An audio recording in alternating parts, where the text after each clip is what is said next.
La nourriture de l'esprit, c'est l'information. Quand cette information manque, on parle de constipation mentale. Par conséquent, on s'accroche aux rumeurs, à un langage ordurier, cartisard et bien d'autres choses qu'on ne saurait citer ici.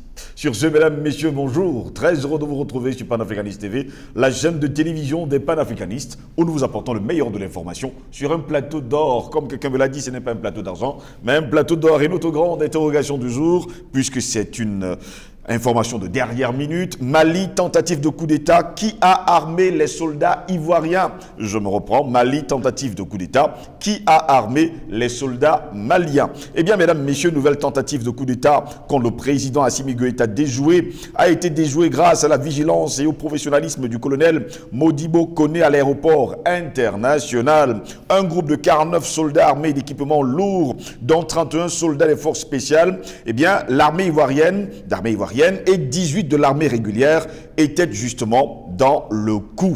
Eh bien, voilà pourquoi nous en parlons justement ce matin. Mali, tentative de coup d'État, qui a armé les soldats ivoiriens? Pour répondre à nos questions, nous sommes avec Albert Anatolaïssi, dit 3A, le propriétaire de tous les dossiers, qui a suivi pour nous cette actualité, le directeur de publication du journal Le Cactus et journaliste d'investigation. Albert Anatolaïssi, bonjour, bienvenue à vous. Bonjour à vous, Steve Joselongos. Bonjour à vos techniciens qui font un travail fastidieux, formidable. Un bonjour spécial à vos millions désormais téléspectateurs, Panafricanist TV, cette chaîne qui monte, qui devient désormais une véritable tribune pour les panafricanistes authentiques. Vous savez que désormais, nous sommes infiltrés par les pseudo-panafricanistes pour justement faire sortir la dynamique qui est en cours, mais elle est irréversible, cette dynamique. Je dis bonjour spécialement ce matin au peuple malien, au peuple centrafricain, surtout au peuple burkinabé qui ne comprend rien de ce qui se passe sur son territoire, notamment avec le retour du bourreau de Sankara, qui a été condamné justement par la justice burkinabé, mais qui est reçu, n'est-ce pas, avec les, n'est-ce pas, des tambours, des trompettes sur tapis rouge. Je vous remercie pour l'invitation, mais en même temps, je voudrais mobiliser les panafricanistes ce matin pour qu'ils restent debout et restent surtout vigilants, parce qu'il y a des choses très très vilaines qui se préparent. Nous avons la petite Elodie, et vous savez, Steve Joselongos, nous sommes toujours avant-gardistes. Toujours. Par rapport à la thématique que vous mettez en débat, dans notre tribune, souvenez-vous, nous avons indiqué clairement aux autorités de transition maliennes qu'il faut qu'elles restent vigilantes parce qu'il y a des choses très vilaines que Paris prépare. Merci une fois de plus pour l'invitation. Et Paris a justement préparé des choses encore plus vilaines que jamais. Et cette fois-ci, c'était encore il y a quelques heures, un groupe de 49 soldats armés d'équipements lourds, dont 31 des forces spéciales de l'armée ivoirienne et 18 de l'armée régulière. Que s'est-il passé, Albert Anatolaïssi? Disons que au moment où nous débattons de cette thématique, oui, il faut d'abord restituer les faits en tant que journaliste. Ces événements se sont déroulés dimanche 10 juillet 2022, dans l'après-midi, où justement la police des frontières, en soutien avec la direction de la surveillance des territoires, ont justement détecté un groupuscule suspect. Et que lorsqu'ils sont allés s'enquérir, oui, aller au fait de ce qui se passait, ils ont donc constaté qu'il s'agit bien évidemment des hommes en tenue, en treillis précisément, et armés d'armes d'équipements lourds, d'équipements militaires bien sûr, et qui n'avaient pas des autorisations pour entrer sur le territoire malien. Et bien évidemment, les autorités compétentes, notamment le colonel Koné, a pris sur lui justement de prendre des mesures conservatoires en mettant, en gardant ces hommes, ces suspects-là au chaud, notamment à la direction de la surveillance du territoire. Et fait le décompte, je veux dire l'inventaire de cet armement. Aux dernières nouvelles, d'autres sources nous indiquent qu'il s'agirait certainement de mercenaires, mais au moment où nous débattons de cette thématique, je le répète, la version officielle n'est pas encore disponible, n'est pas encore là. On attend que les autorités maliennes nous donnent, comme à leur habitude d'ailleurs, parce qu'elles sont très proactives, leur version. Et parce qu'il y a plusieurs versions qui s'opposent. Vous avez donc la première version, on parle des mercenaires ivoiriens, Oui. qui sont en complicité avec certains éléments de l'armée malienne. Notre version fait comprendre qu'il s'agit bien évidemment de soldats ivoiriens qui sont mobilisés, qui sont intégrés dans l'amusement, oui. cette force multidimensionnelle, et qui opère du côté de Tombouctou et de Mopti, qui très souvent a l'habitude de garder la base logistique des Allemandes, notamment la Sahelian Aviation Services. Donc, voilà donc les situations, voilà donc les faits. Voilà donc les faits. Mais en même temps, lorsque nous plongeons dans le contexte de ces événements qui interviennent au lendemain de l'adresse à la nation malienne et aux panafricanistes, n'est-ce pas, du président de la transition malienne, le colonel Assimi Goïta, il y a beaucoup de questions quand même qui peuvent se poser, sur le temps que lorsque vous analysez justement le discours du président de la transition malienne, il s'agit d'un discours de rupture presque révolutionnaire qui intervient également dans un contexte de levée des sanctions financières et économiques qui ont été imposées par la CEDEAO et, n'est-ce pas, la CEDEAO et l'UEMOA, n'est-ce pas, au Mali. Voilà donc le double contexte où interviennent ces événements. Mais la plupart des questions restent quand même ouvertes parce qu'aujourd'hui, il faut le dire, il faut rappeler cela aux téléspectateurs, c'est au moins la troisième ou quatrième fois où il nous revient des tentatives de coup d'État. La dernière en date, c'était pratiquement... Les 11 et 12 mai dernier. Voilà, qui concernait, qui impliquait, je crois, 2 ou 3 éléments, oui, des forces de défense. Donc, je pense qu'il faut rester vigilant, comme je l'ai indiqué tout à l'heure dans mon propos liminaire. C'est-à-dire qu'il faut que les Maliens restent mobilisés sur le temps. Que ces événements, surtout qui impliquent justement les citoyens ivoiriens, ces événements interviennent à la veille, n'est-ce pas, de la visite du ministre des Armées, de Français, d'abord au Côte d'Ivoire et au Niger, qui sont 2 États dont les dirigeants sont totalement opposés à cette dynamique de rupture avec la France-Afrique. Albert Anatola, ici, ça devient justement une répétition générale chaque fois, depuis 1960, qu'à partir de la Côte d'Ivoire, la France fait quand même des coups d'État sur le continent africain. Ce fut le cas pour l'assassinat, on va le dire ainsi, de Thomas Sankara avec Mitterrand. C'est toujours passé par la Côte d'Ivoire. Est-ce que la Côte d'Ivoire est finalement le bras armé de la France sur le continent africain? C'est un euphémisme. Que de le dire, c'est un euphémisme. Dans le contexte de lutte pour la libération de l'Afrique que nous connaissons, oui, M.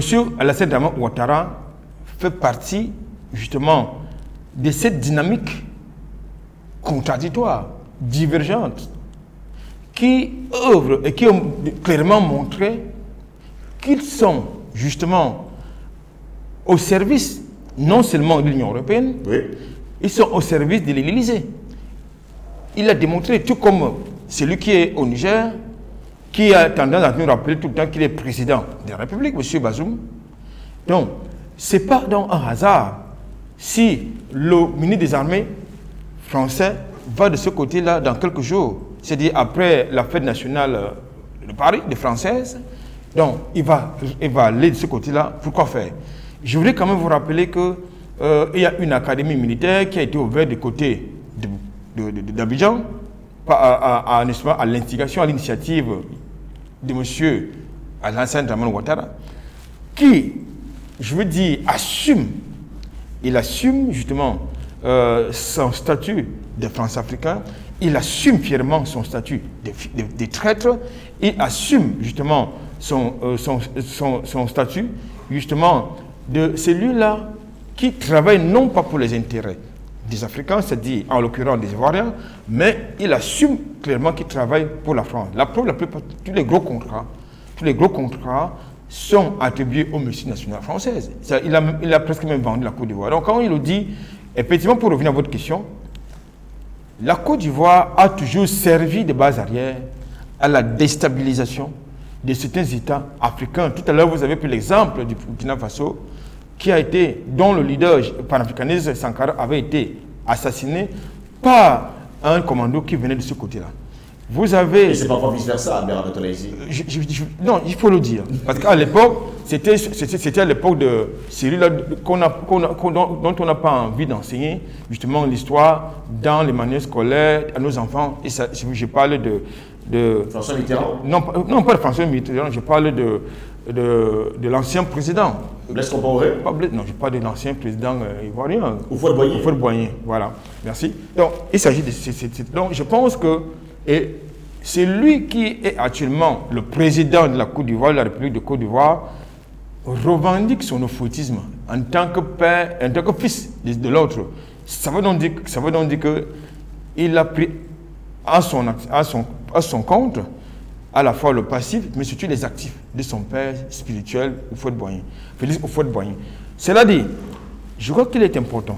Et nous savons désormais, puisque nous avons identifié les ennemis de l'Afrique, les ennemis de la dynamique du panafricanisme, les ennemis de la décolonisation totale de l'Afrique, les ennemis de la libération de l'Afrique, comme ils sont identifiés, je pense que ce qui est nécessaire de faire, c'est de rester vigilant et surtout, le moment opportun, faire ce qu'il y a lieu de faire en toute responsabilité. Alpha Blondy, dans l'une de ses chansons, déclare « Les ennemis de l'Afrique sont les Africains ». Cet adage, ou bien alors ce refrain, commence à faire écho sur le continent africain. Bien évidemment, que ce soit qui est l'ennemi des Noirs, laissons les locodèmes de ce côté-là. Si les locodèmes peuvent se permettre de manquer de respect à la race noire ou bien à l'homme noir, au peuple noir, c'est parce que les mélanodermes entre eux ne s'entendent pas. Je voudrais quand même vous plonger dans un fait historique, dans des éléments historiques. Est-ce que vous savez, Steve Gisongos, qu'avant justement la mouvance panafricaniste, les Antillais, de manière générale, se prenaient pour des locodèmes. C'est-à-dire des blancs, mais qui sont blancs, qui sont noirs de peau, mais des blancs, c'est-à-dire un peu comme Franck Fanon disait. Ils sont nombreux qui pensent comme ça. Voilà, qui continuent de le penser.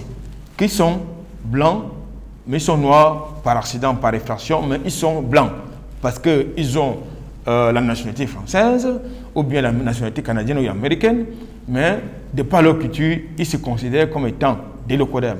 Donc, jusqu'à une époque récente, ils sont nombreux, ces Antillais, je veux dire, ces afro-descendants qui se prenaient pour des blancs. Mais aujourd'hui, lorsqu'ils se rendent compte que même là, ils pensent que même dans l'environnement qu'ils pensent être et qui croient être intégrés, ils sont marginalisés, ils sont assassinés, agressés. Ils ont l'obligation de rentrer justement à la même partie qui est l'Afrique. Et je pense qu'aujourd'hui, beaucoup, de plus en plus, ont compris que en fait, le peuple noir a l'obligation d'être solidaire. Le peuple noir, qui est le peuple le plus combattu, le plus haï, n'est-ce pas, a l'obligation d'être solidaire de son combat. Et je crois qu'aujourd'hui, les codèrmes, je parle des impérialistes et des criminels, ils ont compris, raison pour laquelle, qu'est-ce qu'ils font? Pour empêcher les Noirs d'être solidaires, d'être ensemble, ils créent justement des vues de dissension pour mieux régner, pour mieux piller et surtout mieux nous diviser. Albert Anatola, ici depuis hier soir, les réactions sont très nombreuses sur les réseaux sociaux et les Africains demandent à dévoiler l'identité de ces personnes qui ont tenté justement ce putsch, hier du côté du Mali. Je pense qu'il ne faut pas aller trop vite en besogne. C'est leur droit le plus légitime, le plus absolu, qu'on puisse dévoiler l'identité des auteurs de cette tentative de coup d'État. Oui. Mais je crois que la justice malienne est en train de faire son travail en toute responsabilité, puisque les enquêtes sont en cours, pour déterminer si il s'agit bien évidemment des mercenaires ivoiriens, parce qu'il est établi en tout cas que vous avez d'un côté des Ivoiriens, de l'autre côté vous avez des Maliens, donc ça s'explique que même à l'intérieur n'est-ce pas, du territoire malien, aussi même l'armée malienne, aussi la population malienne, la population civile, vous avez des dynamiques divergentes qui naviguent à contre-courant des aspirations, je parle du peuple malien majoritaire, c'est-à-dire l'indépendance totale et sans condition du Mali, le départ des bases militaires étrangères.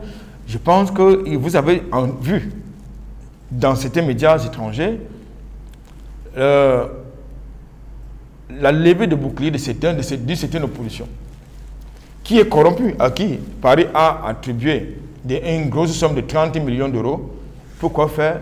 Allez vous savoir. Donc moi je pense donc que ces dynamiques-là, on doit les prendre en compte dans notre lutte, dans la quête de liberté, dans la quête d'indépendance. Ces dynamiques doivent être prises en compte également dans le contexte malien, à savoir qu'à l'intérieur du Mali, à l'intérieur de l'armée malienne, il peut y avoir des dynamiques divergentes, contradictoires. Ça a toujours été comme ça tout le temps. Maintenant, je pense également que si l'opinion publique panafricaine, d'une manière générale, a besoin de connaître les auteurs, mais ce qui est le plus important, c'est qu'on puisse établir les responsabilités. Mais nous savons que de tout temps, celui qui officie, qui occupe les fonctions de président de la Côte d'Ivoire, a de tout temps milité pour la déstabilisation de la Côte d'Ivoire. Peut-être du Mali, autant pour du Mali, a de tout temps milité pour la déstabilisation du Mali, y compris celui qui est du côté du Niger. Ils ont de tout temps milité pour la déstabilisation du Mali. Moi, je pense qu'aujourd'hui, je crois que le président de la Transition l'a souligné dans son adresse il y a quelques jours, à savoir, il salue, il s'incline devant le courage, la détermination, la résilience, mais surtout la solidarité du peuple malien autour d'un idéal commun, la libération et l'indépendance du Mali.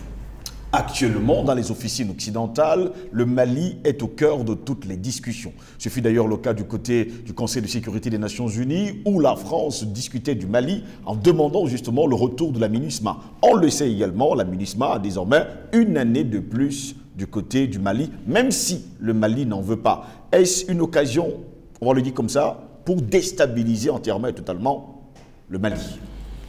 Du haut de la tribune des Nations Unies, oui, je crois que le représentant du Mali au Conseil de sécurité s'est totalement opposé.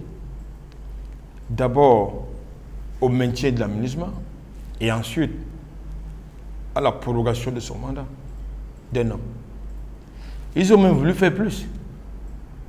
C'est-à-dire, dans ces tractations, Paris, qui a adoubé, qui a soutenu les sanctions contre le Mali, a eu l'outrecuidance de demander au Conseil de sécurité que ses appareils, que sa troisième dimension, c'est-à-dire ses avions, oui, ses aéronefs, soutiennent justement les forces de la MINUSMA.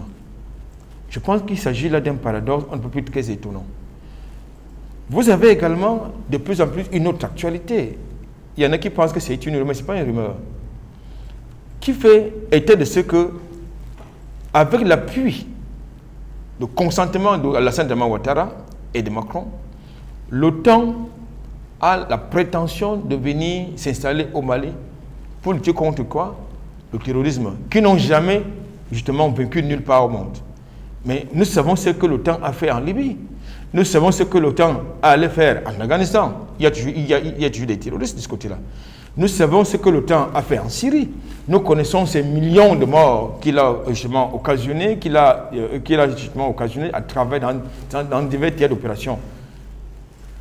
Il n'y a jamais eu d'indignation contre l'OTAN. Il n'y a jamais eu de procès possible contre l'OTAN.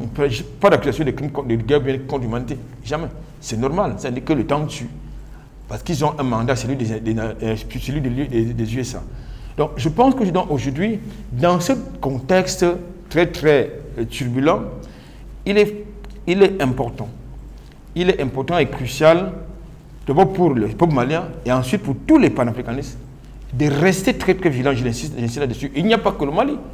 Vous avez la RCA, la République centrafricaine, dont le président a de tout temps fait l'objet non seulement de tentatives d'assassinat, la Centrafrique a également fait l'objet de tentatives de déstabilisation il n'y a pas très longtemps également.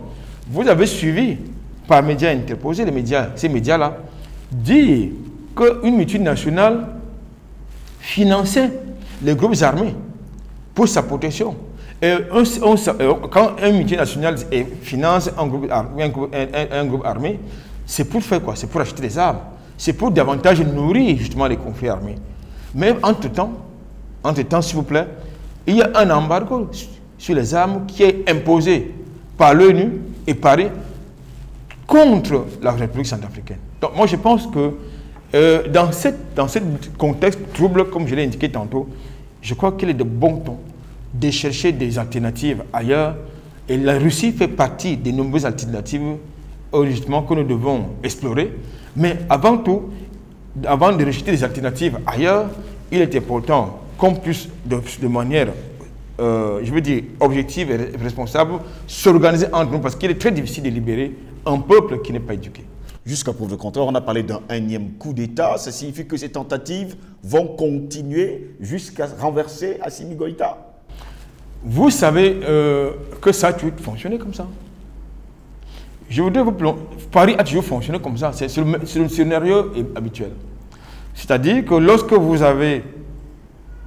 Paris a un État ou un dirigeant qui n'écoute plus ses ordres, qu'est-ce qu'il fait Paris? Mais Paris vous organise des assassinats, dans le meilleur des cas, des troupes politiques. On vous affuble de tous les noms d'oiseaux. Oui.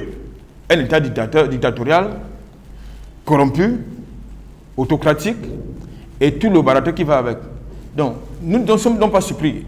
Rappelez-vous le narratif de celui-là que vous appelez le Drian, qui a des contrats au Mali, mais qui a eu justement l'audace, l'outrecuidance, n'est-ce pas, d'insulter justement les autorités de transition comme étant illégitimes. Il a insisté là-dessus plusieurs fois, mais ces autorités-là vous ont laissé justement de manière exclusive bénéficier d'un contrat de production de passeports biométriques jusqu'en 2025.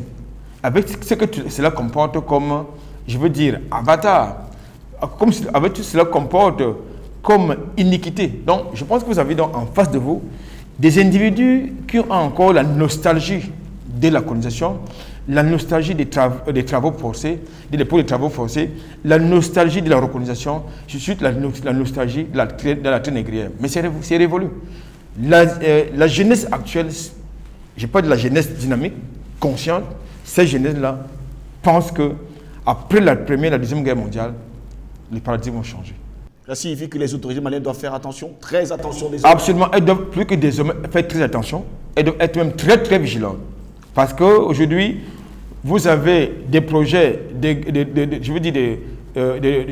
d'exportation de la guerre en Ukraine sur le continent africain et principalement dans le golfe de Guinée et au Sahel. Donc je crois qu'il faut encore rester plus mobilisé que jamais, rester très vigilant, que ce soit du côté du Cameroun, mon pays, que ce soit du côté du Tchad, de la Centrafrique, que ce soit du côté du Niger, que ce soit du côté n'est-ce pas, du Mali, partout où cela s'impose, il faut rester vigilant, mobilisé.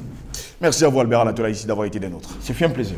Mesdames, Messieurs, c'est ici que s'achève cette autre édition de Parole au panafricanisme. Au plaisir de vous retrouver très prochainement. Restez sur Panafricaniste TV. L'information est en continu sur notre chaîne.